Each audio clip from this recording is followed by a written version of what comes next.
everyone, and welcome back to my channel. My name is Sterling and I'm the artist here behind Cactus Lady Creation, and in this video we're going to be talking all about social media marketing. Whether you're a fiber artist like me, or a painter or digital creator, or you're just trying to figure out how to get your work out into the world without all of the overwhelm, this video is for you. We're going to talk about platforms, visuals, content ideas, and how to build a real online community, not just chase algorithms. So let's get into it.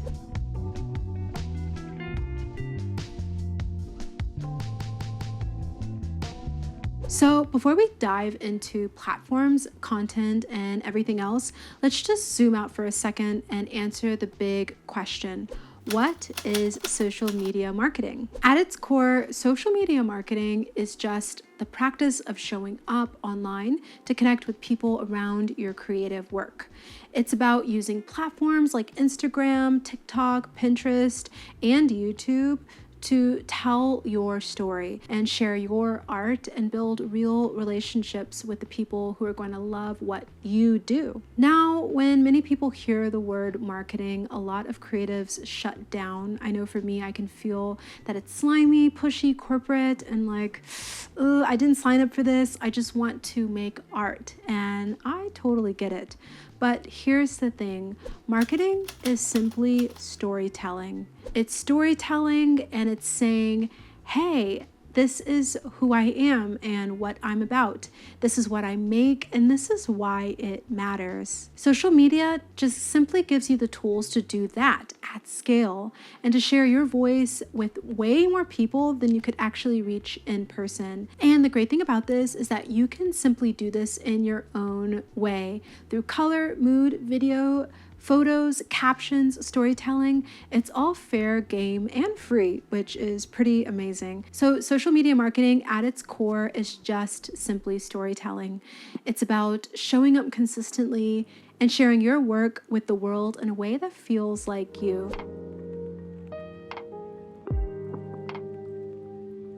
All right, now let's talk about where to actually show up, because here's the truth. You don't need to be on every single social media platform. In fact, trying to be everywhere all at once is a one-way ticket to burnout. You simply just need to show up consistently in one or two places that feel natural to you, your brand voice, and your unique niche and content style. Instead, start with one or two platforms that feel natural to you and the kind of content that you enjoy actually creating.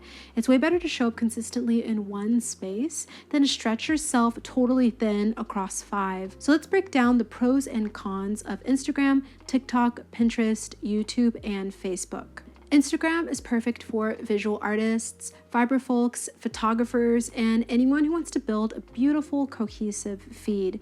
You can share posts, reels, stories, and even go live. And if you love mixing aesthetics with storytelling and connecting with people, then this is a solid choice. For pros, you have global reach. Instagram offers a vast global audience, allowing artists to connect with potential collectors and fans worldwide. And it's also a visual platform. It's well suited for showcasing your artistic works and building out your portfolio. You can also connect with other artists, galleries, and potential clients through the Instagram feed. And you can also foster a sense of community and a whole bunch of networking opportunities. And as for the cons, though, Instagram's algorithm is constantly evolving, which makes it difficult to predict which content will actually be seen and how to optimize for reach.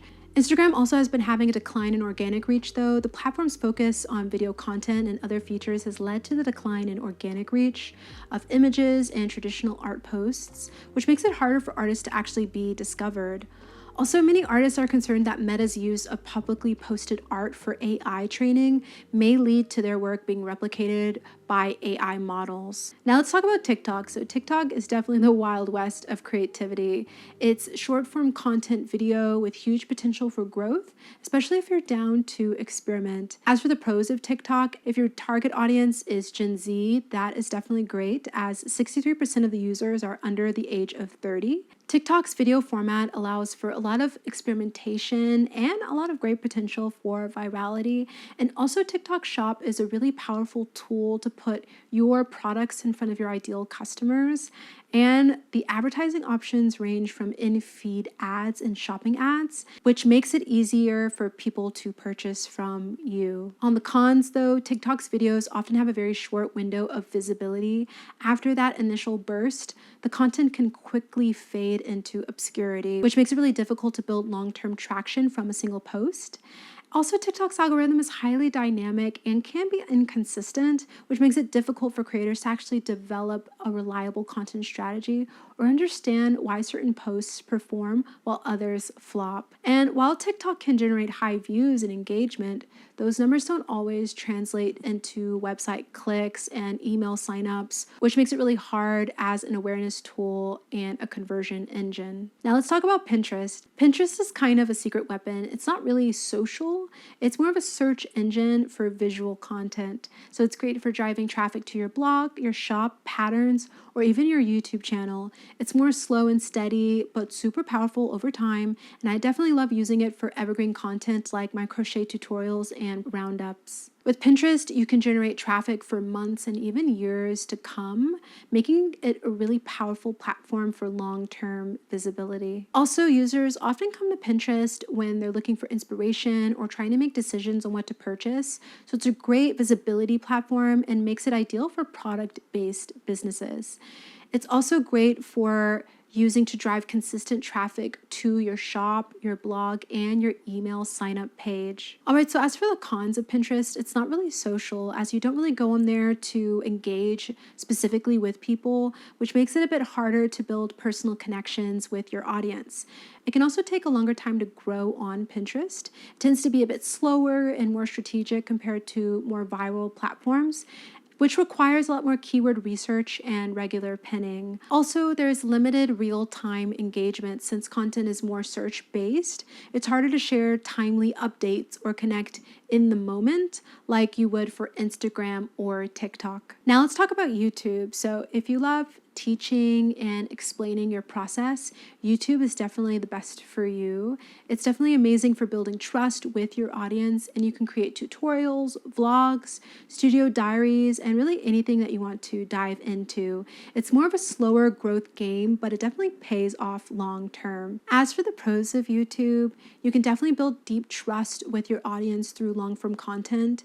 This allows you to showcase your personality and build real authority in your niche. Also, like Pinterest, videos can continue to get views, comments, and conversions long after they're uploaded. If you love explaining your process and reviewing products or guiding others, YouTube is an ideal platform for educational content. As for the cons, planning, filming, editing, and uploading high quality videos can be a huge time commitment, especially for solo creators. Also, it can be slower to monetize as YouTube growth can take longer than other platforms, and you may not see immediate ROI in terms of viewers or subscribers. Like other social media platforms, YouTube's algorithms can be unpredictable and may deprioritize your content even when it performs well. All right, now let's talk about Facebook. So Facebook is still useful if your audience is a little older or if you want to create a private community like a Facebook group for your customers or students.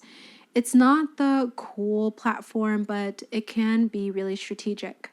As for the pros, of course, community building. Facebook groups are still one of the best tools for building a tight-knit private community around your brand or offerings.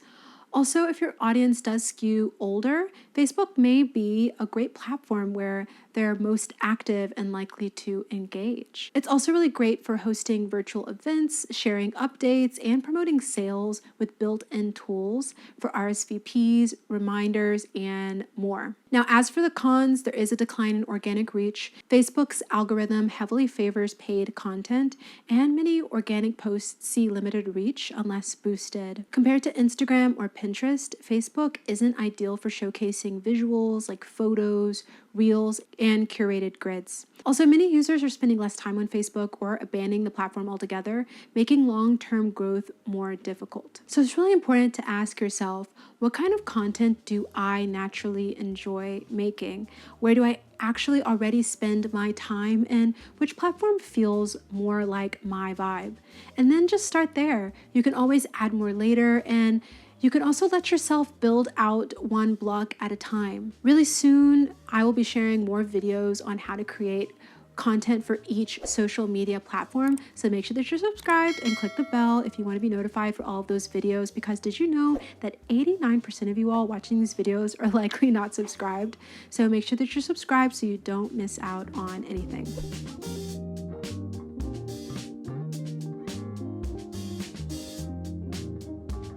All right, now let's talk about your people. Who are your audience? And what do they actually want to see? What are they into? Are they into cottagecore, grunge, eco-living, cozy home vibes, astrology girlies, spooky season lovers, plant mamas? The more that you know who you're actually talking to, the easier it is to actually connect with those people. The more specific you get about who you're talking to, the easier it is to actually connect with them. Because here's the thing, when you try to speak to everyone, your message will get lost. But when you speak directly to a specific kind of person, they feel seen. And that's when they start engaging and following and actually purchasing your products or your services. So how do you figure that out? It's important to ask yourself, what problems are they trying to solve? Maybe they're looking for sustainable gifts, or maybe they want handcrafted home decor that matches their aesthetic. Maybe they're overwhelmed and they just want something cozy, soft, and grounding for their space. What kind of content lights them up? Do they love calming process videos, or edgy, raw, real talk, or quick DIY tips? It's important to look at what your audience engages with the most and lean into that. Where are they hanging out online? Are they scrolling Instagram before bed, or saving inspiration posts on Pinterest, commenting on niche groups in Facebook? Knowing where they spend their time helps you to choose the right platform and content format to create. And if you're totally not sure yet, that's okay. Your audience will get clearer the more that you share, listen, and pay attention to who's responding.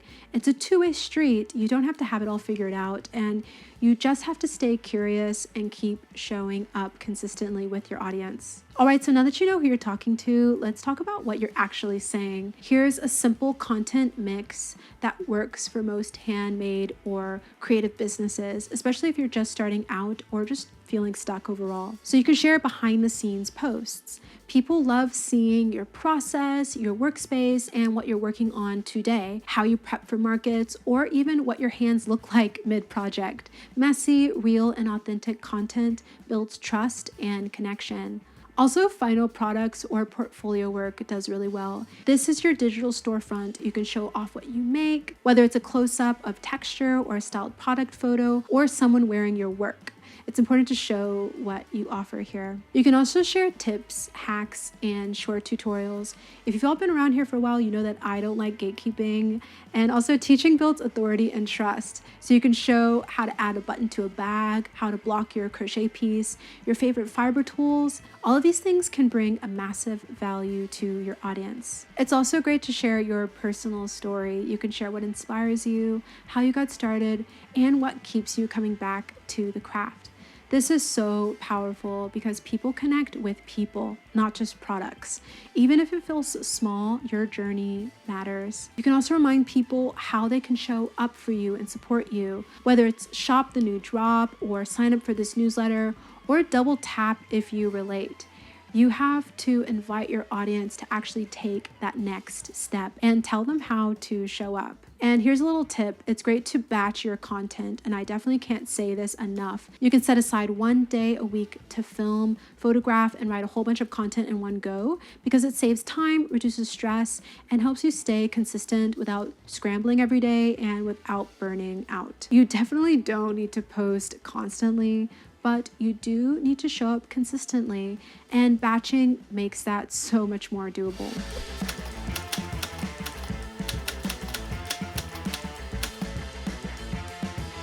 Now let's talk about something that's way more important than followers, and that's building community.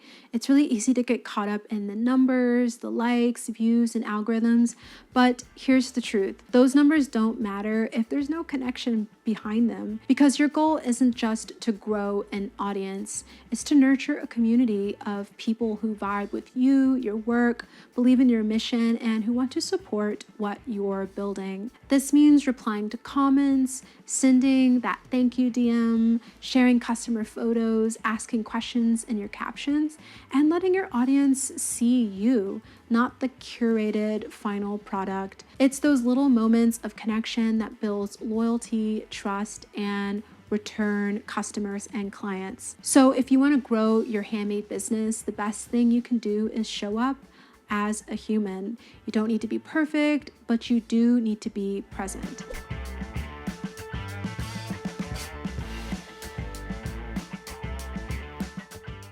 All right, now let's talk about something that sounds kind of technical, but it's actually really empowering when you begin to understand it, and that's analytics. You all know here that I'm a Virgo and a data girl, and don't worry, I'm not talking about spreadsheets and scary data.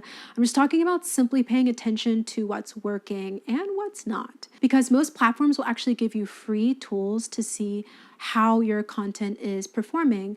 On Instagram, for example, you can see what photos get the most saves and shares, comments, and reach. Pinterest shows you which pins are getting clicks. These are all little breadcrumbs that tell you what your audience loves, what they want to see more of, and what's maybe not landing. This doesn't mean that you have to change your whole vibe or aesthetic or only post what performs best, but it does give you some insight, and it helps you to be intentional with your time, energy, and creativity. You can look at your analytics every couple of weeks or once a month and make tweaks. You can double down on what feels aligned and what gets results. And most importantly, don't take the numbers personally. One post flopping doesn't mean that you've failed. It's just feedback. It's also important to experiment, evolve, and grow. And there you have it, a beginner-friendly, no-pressure guide to social media marketing for creatives. I will be sharing more about each platform, so definitely make sure that you're subscribed. So if this video helped you, please make sure to give it a like and drop a comment below telling me which platform are you on or focusing on right now, and what part of marketing feels the most confusing for you? Let's get a conversation started in the comments below, and let me know if this video helped you at all. And if you want to go deeper, I have a freebie in the description box below, which is the guide to launching your online art business questionnaire and a marketing 101 checklist that you can check out. When you download them, you'll be added to a free newsletter where I share small business tips and resources. Well, thank you for watching, and I hope you'll join me in the next one.